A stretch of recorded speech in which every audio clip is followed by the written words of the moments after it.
cry when you came around? Let's take that for a second time. I had tears in my eyes when we did the first concert. Yeah, me too. When the curtain went up, I had to really get a grip. I thought, I'm not ready to sing here if we start this, and it really got me. Yeah, that was a big. It was being in a line, us four, but also feeling how warm the crowd were. They were lifting us up, you know. It was great. Cool. If you could invite one famous person over for dinner, dead or alive, who would that be? For me, George Michael. George Michael? Really? Why? I just think he's a very fascinating person. You know, I'd love to just have a long conversation with him and talk about anything and everything, you know. I find him a very fascinating person. And I think he's very complicated. Yeah, he's very complicated. Yeah. You? Tricky one. I don't know really. Most of the people I've wanted to meet, I've met and sort of had a decent chat with. Yeah, can't think of anyone really. The first name come to mind was John Lennon. Oh, yeah.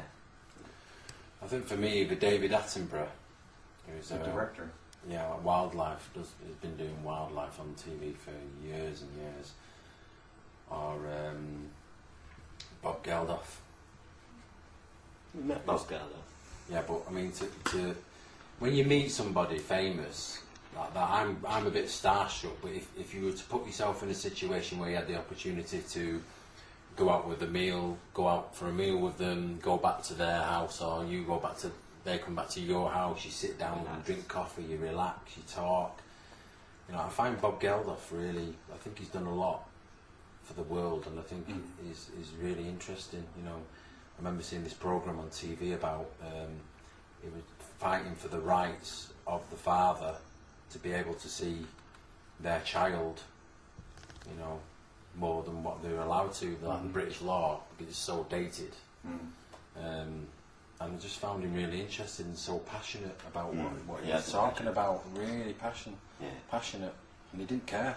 You know, he didn't care. He said what he felt. He's very straightforward. I'd love to have an evening with Madonna as well. I mean, who wouldn't? Well, well, you know, maybe not everybody. Maybe Madonna 1987 or something. I don't think I would like to talk to her now. I think, really? It's like, she's not the same Madonna anymore. I wonder whether, with somebody like Madonna, I think with somebody like Bob, you could spend an evening with him and almost get to know him.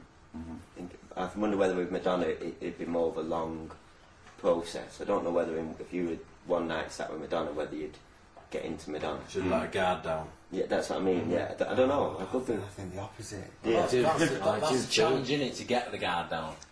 I think Madonna, if you had dinner with if there was no cameras and no anything, she'd just cut you right to the bone. I think she's a very knowledgeable and wise person, and she would just she's an open person, you know. Of course, sometimes in front of the camera, like you're not open, you know, because you have to be whatever. Or maybe you don't have to be, but sometimes you feel like you have to be slightly guarded. But Madonna, I think she's very, very self-aware and just very direct and open. And she could teach you a lot of things. That's what I mean about her self-awareness. Would she, you know, if can she not be Madonna? Do you know what I mean? When can she relax and actually, what's her real name? Your favourite time of day? Morning, early. Yeah, between 9 and 12 for me. Okay. You know, I've been waking up early recently, and I actually, when it's a day like today, I clear like 6 o'clock, and the sun's just coming up. It's a lovely time of the day. You're knackered by 9 o'clock. That time like that. You feel like you've got a start on the world, don't you? It's true. When you get up really early, it's beautiful because the day's still pure, the air's still fresh, and it's beautiful. But also, I love really late at night when you know people have gone to bed, and you've got some lovely Sade on or some just lovely mellow music, and it's a nice clear night. And get imaginative, you know, you get creative. That's it. I was going to say creativity for me is a night thing. During the day I struggle, but in the evening. But then there's the afternoon as well, on an autumn day, the leaves blowing. There's so many nice parts of the day, isn't there? Every moment you're alive is lovely. I'm a morning person, really. Yeah. Yeah, I like morning. I like the time when, you know, when it's not... Yeah, but you're when everything, like, is still in the process of waking up, and it's like, you know, there's this eerie feeling. Yeah. But you like the morning because you're Torgen and the Morgan, aren't you? So you like the Morgan. Yes, that's it. What's your greatest fear? Oh, the light. What's the light? What's your greatest fear?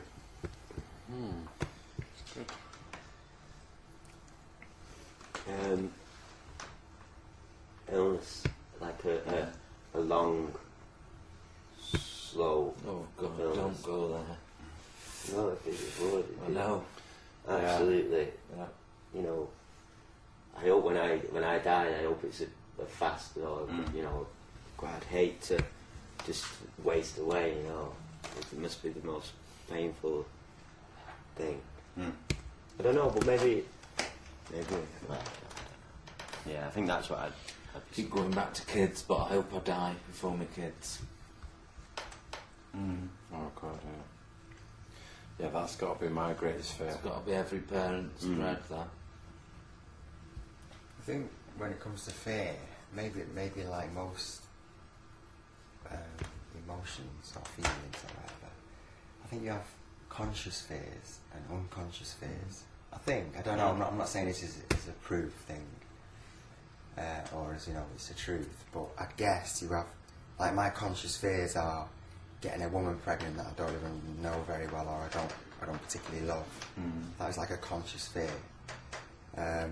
Or being burned alive, that's a very conscious fear. But I think I have unconscious fears, like Mark was saying, getting cancer. Or I think we all have those that we just repress and bury. I think I also have a fear that there might not be a God. Deep down. You know, We have to believe. if there was no governing, if we were just there, that's a big fear of mine. Right, what do you mean? You want there to be a reason behind all this? Yeah, I don't want life to be empty and meaningless. Yeah. Like you want to go there somewhere. Not necessarily, I don't know, but I want there to be a reason or a pattern behind the universe. I want there to be an orderliness, not just a randomness. Well, that's what it's meant to be there for, though, isn't it, God? To be to make people perform and be good, and that was the initial reason, wasn't it? It was created. I think they're unconscious fears, aren't they, then? Well, for me anyway. I fear also our children's children. You know, for the world, really, the way it is at the moment. No. You know what I mean? It's, Yeah. What's going to you know, be what's left? the environment going to be like? Are people really taking care, and are they really aware of what's going on? Because I'm sure I don't know all the facts. Well, maybe that is the cycle, you know, maybe in 100 years, I mean, it's a horrible thing to think, but, you know, maybe there's going to be a cleansing, and, you know, another ice age or another period where, you know, we start at zero again, try again. I reckon the dinosaurs are coming back. It's time, isn't it? Yeah, it's time, yeah. Time.